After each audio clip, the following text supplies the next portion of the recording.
টিপ ছিল, চাঁদি ছিল বেশিরভাগ।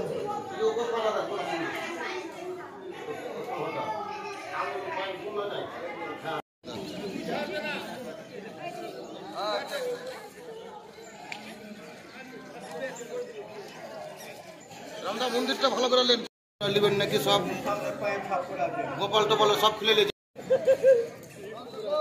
আমরা গেলাম মন্দিরে, সব তালা টালা মেরে গেলাম, তালা সব দিকে গেলাম। তো আমরা সারাদিন দেখলাম, শুনেছি পাশে বাড়িতে আর কি, যাক বেরায়নি।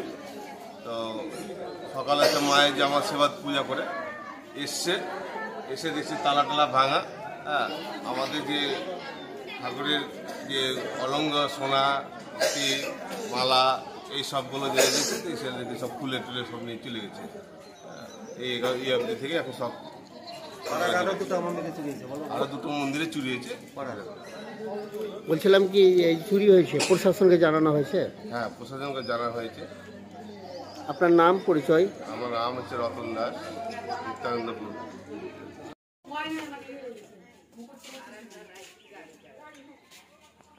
আমরা উঠে দেখছি বাসন টাসন থালা বাসন বের করার জন্য উঠে দেখছি যে আমাদের মায়ের গলায় গয়নাগাটি কিছুই নেই। কি কি গয়না চুরি হয়েছে? দুটো সোনার টিপ ছিল আর গলাতে সব মালা টালা সব ছিল চাঁদির, আর সোনার টিপ ছিল দুটো কপালে। এই যে চুরি হয়েছে প্রশাসনকে জানিয়েছেন? না, জানাইনি। এখন পুলিশকে খবর দেওয়া হলো। আপনার নাম? আমার নাম পঞ্চমী সিং।